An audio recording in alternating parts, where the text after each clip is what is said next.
Dzina la Atate ndi la Mwana ndi la Mzimu Woyera. Amen. Takulandirani pano pa Tiyankhuleni Ambuye, ndipo lero ndi lachinayi pa 2 January mchaka cha 2025, chaka chatsopano. Mawu amene mpingo watipasa kuti tigawane, mawu oyamba akuchokera mkalata yoyamba ya Yohane mutu 2 ndime ya 22 kulekeza 28. Amene akutiwerengera mawu oyamba ndi Francis Kacholo wa utumiki wa ana Holy Childhood kuchokera ku Our Lady of Africa Maula Cathedral mu Archdiocese ya Lilongwe. Ndipo mthenga wabwino ndi monga adalembera Yohane Woyera, Yohane mutu 1 ndime ya 19 kulekeza 28. Amene akutiwerengera mawu a mthenga wabwino komanso kutigawira mawu ndi Reverend Father Gracious Makande kuchokera ku St. Agnes Mlombozi Parish mu Diocese ya Zomba. Mawu oyamba. Mawu a mkalata yoyamba ya Yohane Woyera. Okondeka anga, wabodzayo ndani? Kodi si amene amanena kuti Yesu si mpulumutsi wolonjezedwa uja? Wokana Atate ndi Mwana, ameneyo ndiye wowukira Khristu. Aliyense wokana Mwana alibenso Atate. Wovomereza Mwana alinso ndi Atate. Koma inu zimene mudamva kuyambira pachiyambi zikhalebe mitima mwanu. Zimene mudamva kuyambira pachiyambi zikakhalabe mitima mwanu. Inunso mudzakhala mwa Mwana ndi mwa Atate. Ndipo chimene adalonjeza nchimenechi, moyo wosatha. Ndikukulemberani zimenezi kuti ndikuwuzeni za iwo aja amene amafuna kukusokeretsani, koma inu Khristu adakudzozani ndi Mzimu Woyera amene amakhala mwa inu, ndipo sipafunikanso wina woti akuphunzitseni. Mzimu Woyera amene mudadzozedwa naye akumakuphunzitsani zonse. Zimene amakuphunzitsani nzoona, sizonama ayi. Chifukwa chake monga momwe adakuphunzitsirani, khalani mwa Khristu. Tsono ananu, khalani mwa Iye kuti tikakhale olimba mtima Iye akadzaoneka, ndipo tisasachite manyazi Iye akadzabweranso. Mawu a Ambuye. Tithokoze Mulungu. Ambuye akhale nanu, akhalenso ndi mzimu wanu.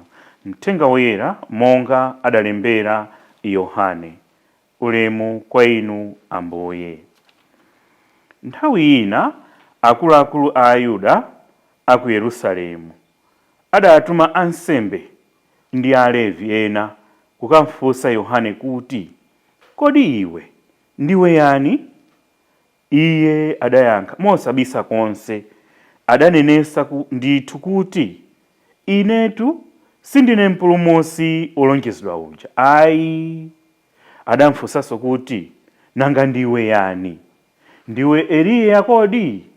Iye adati, iyayi, sindine Eliya. Iwo adati, kodi ndiwe mneneri tikumuyembekeza uja? Koma Yohane adayankha kuti, ayinso. Sono adamuwuza kuti, tanena zenizenitu kuti tikawafotokozere bwino amene atituma. Mwini wakewe umati ndiwe yani?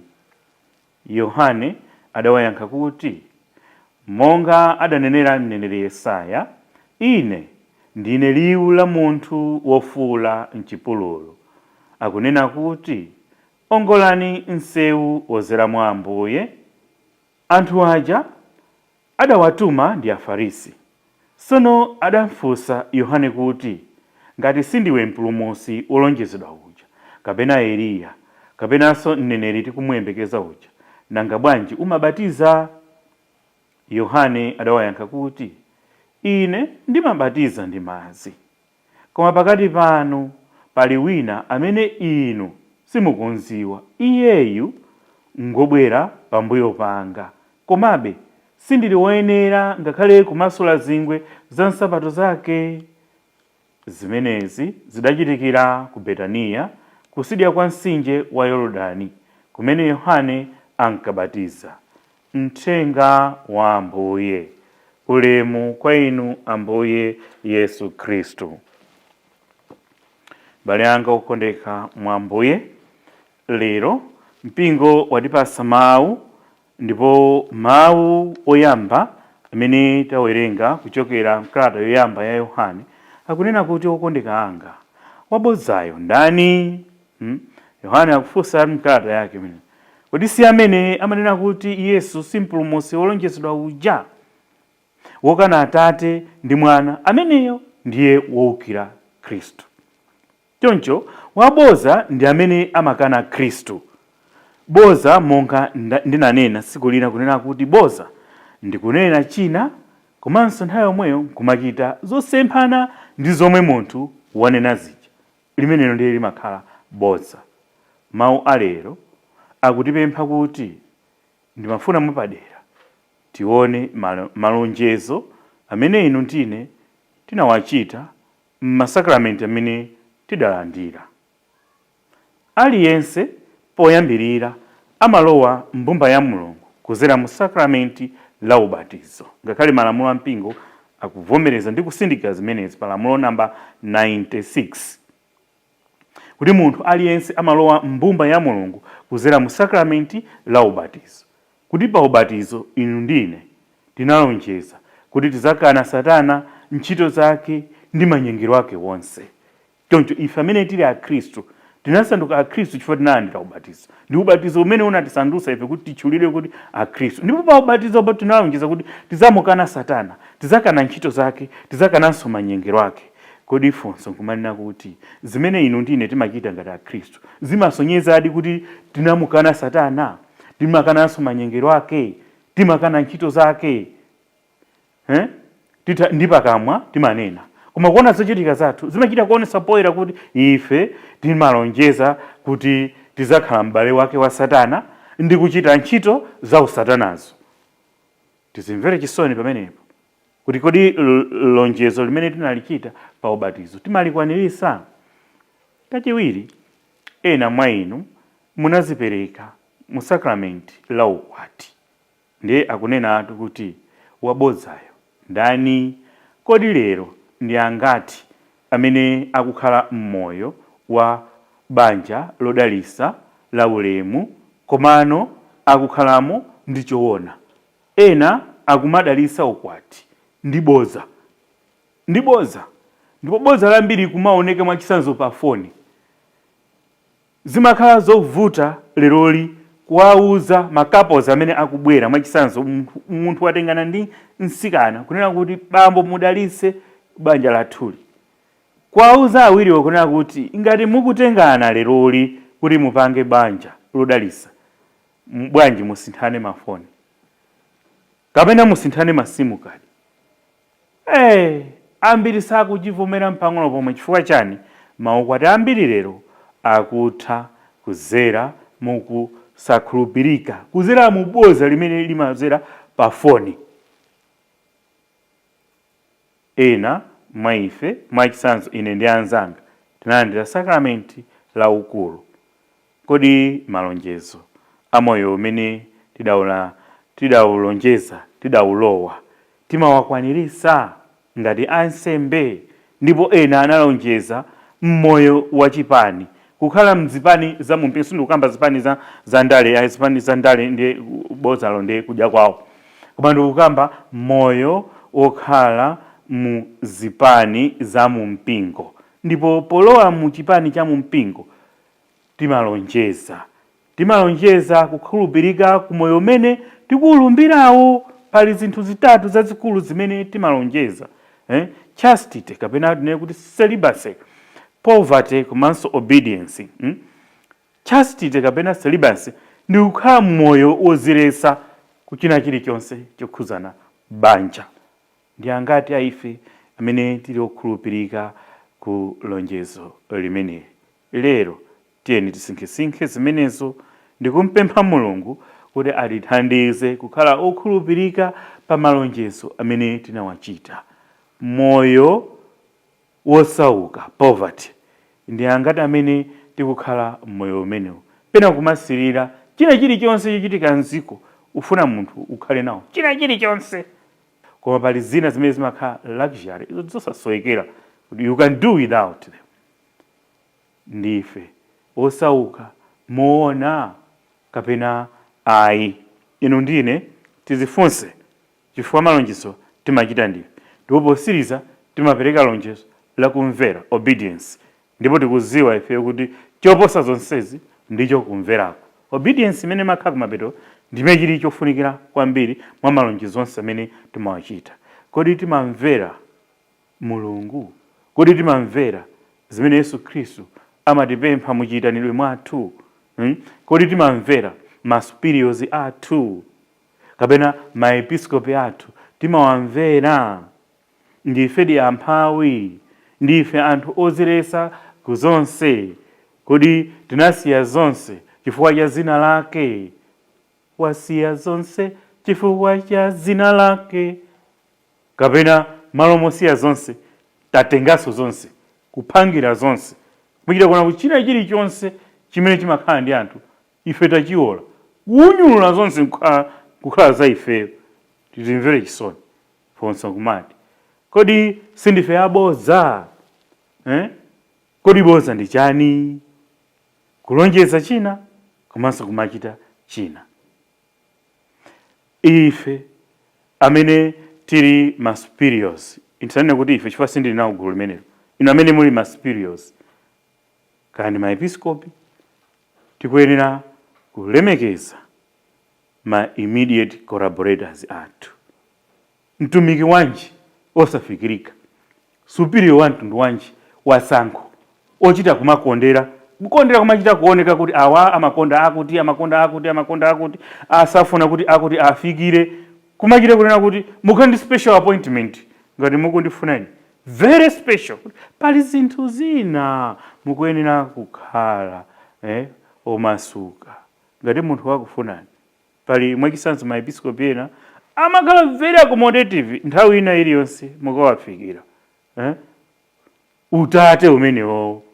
Ndi pali ma superiors ena malo moti azizimvera chisoni, azitenga sopano ndikuzika pa gulu la Mulungu sopano, koma mwayiwala kuti akusiyana pamenepo ndi anthu anzanu omwe, kuti wina alesasa kufikire niya. Chifukwa chani? Phunzirani kuzichepesa. Zisamangokoma kuloza zala kwa andale, zisamakome kuloza zala kwa anthu amene akuchita andale mdziko lathu lino. Nanga ifeyo lero tiyeni tizifunse, moyo wathu ndi moyo otani? Ndife okhulupirika ku moyo umene tidalonjeza? Andale pa nkhani ya bozayi ndiye kudya kwawo. Tilingane zimenezo. Mukuziwa inuyo zimene amatilonjeza, zimene anatilonjeza kampeni ija yapita ija, ambapo soyena kulonjeza kuti izi muzazikwanirisa izi. Munena izi muzazikwanirisa. Anatiuza nthawi ijayi ndiye akatakwe pa nkhani ya bodza. Tiyeni inu amene muli andale, kodi sizingatheke kuti muziauza anthu zoona kuti muzazichite, ndipo mukazazichita anthu azakuyamikirani? Koma munasankha kukhala anthu abodza. Basi tikamva kuti ndale ndiye kuti pamene pagona chani? Bodza. Mukabwera pa kampeni osalephera kuponyapo bodza tia ngomaze yona kuti ichi akunena chonama ichi chazi. Mawu amuthenga wabwino, akuluakulu a Ayuda akufunsa Yohane kuti kodi iwe ndiwe yani? Ndiwe yani? Ndiye akuyankha kuti inetu sindine mpulumutsi wolonjezedwa uja. Ayi. Ndipo akuna kuti ine ndi liwu la munthu ofuula m'chipululu, mmene unakuti wongolani msewu wozera mwa Ambuye. Kuti msewu wozera mwa Ambuye ukhale msewu wa straight, osakhota-khota. Kukhota-khota ndiye bozalo limene tikulikamba pano. Kukhala munthu wonama ndiye kukhala munthu amene akukhala moyo wa boza. Boza ndiye mukhala kuyenda mnjira yokhotakhota. Nthawi zina timazinamiza tutoka chifukwa chakunama kumeneko, ena akuwumirira pa maudindo, ngakhale anthu akuonesa kunena kuti atopa nanu, koma munthu kumaziwumirizabe kuti no, mundisankheni ndemwe. Ndiye kukalamulira ndani ngati anthu amene akukakamiza kuti akuvotero akuti atopa nanu ndipo sakukufuna, kunena kuzimvera chisoni. Nthawi zina anthu ena amafuna azioneka ngati ena ake, ndipo kumaoneka ngati china chake chimene iwo sali. Mumtimamo munthu kumazimva ngati ali pena pake. Ili ndiye boza, kumeneko ndiye kunama, kumeneko ndiye kukhala moyo wokhotakhota. Tikamawerenga Yeremiya chapter 31 ndime ya 22, pamene pali funso kunena kuti, kodi uzakhala otepatepa mpaka liti iwe mwana wanga wosakhulupirika iwe? Yeremiya 31 verse ya 22. Munthu waboza ndi wotepatepayo, munthu wosakhulupirika. Yeremiya akufunsa, uzakhala wotepatepa mpaka liti iwe mwana wanga wosakhulupirika iwe? Ndi ndani inuyo muzifunse amene amakukhulupirirani inuyo? Ngakhale mwina akazi anu anasiya kukukhulupirirani chifukwa cha boza lanu, ngakhale makolo anu anasiya kukukhulupirirani chifukwa choti ndinu mwana waboza. Zonama zokhazokha siku ndi siku, malo mongo wauza makolo anu kuti mukufuna chakuti, mukufuna data bando, kwauza ndifuna zovala, koma zonama zokhazokha zimene muziauza makolo anu. Ngakhale onse amene mmakhala nawo anasiya kukukhulupirirani. Funso kumanena kuti ndi ndani amene amakukhulupirirani inuyo? Zimakhala zomvetsa chisoni ngakhale ife atumiki, ngati atumiki mpaka anthu kusiya kumukhulupirira mtumiki wawo. Chomvetsa chisoni. Munthu amene anayenera kumakhulupiridwa koposa anayenera kukhala mtumiki, komano kupeza kuti akhristu ena anasiya kukhulupirira atumiki awo. Lero chifukwa akuchita zimene chifukwa akhristu ambiri kandi atumiki ambiri ali ndi nkhope ziwiri, nkhope ina ya Satana, nkhope ina ya Mulungu. Munthu kukhala nthawi ina pena achitike zochitika zichimaoneka kuti koma uyu si wa sataniki uyu, kenako yemwe atembenuke akakhale ngati munthu wa Mulungu. Kumapembeza zosatira zake anthu satikhulupirira chifukwa amaziwa kuti ndife aboza. Ena alemera chifukwa cha boza lomwelo. Mwachisanzo kulemba kuti ndikuchita support ana amasiye, ndikuchita support akazi amasiye, kumalawi kuno uli kwa njala, ndipo ndizoona kuli njala. Andi njala imeneyi ena alemera nayo njala imeneyi kwambiri. Zosatira zake mpaka kumalemba malipoti ya aboza, oti anthu kumakana kuti ripoti limene ndi ripoti aliyense kulikana. Koma chifukwa chino kuti inuyo mufuna kuti muphimbe boza lanulo, mulemba ripoti. Mkwiye wa Mulungu uza kukanthani ndithu, mukunamira ndipo mukulemerera pa anthu osalakwa. Phunziro kuzera mmoyo wa Yohane, tiphunzire phunzira kukhala anthu ozichepesa. Anakana sindine mwana wa Mulungu, anavomera chimene ali. Ambiri ife lero sitikuvomera chimene tili, tifuna kukhala pena paje, pena kumaoneka ngati ndife bosi pa kampani, koma iwe ndi bosi alipo. Kapena so bosi kumachita nsanje ndi tiana timene tikushuta kwambiri. Vomerani kuti ndino bosi, koma izi za ITs simukuzidziwa, alipo ena amene akuzidziwa. Tipemphere. Atate, tithandizeni kuvomera chimene tili, ndipo mutithandize kupewa boza kuti nthawi zonse titayesesa kukhala anthu oyankhula choona, ndiye kuti tikuvomereza mwana wanu Yesu Khristu kuti ndi mpulumutsi wathu. Amen. M'dzina la Atate ndi la Mwana ndi la Mzimu Woyera. Amen.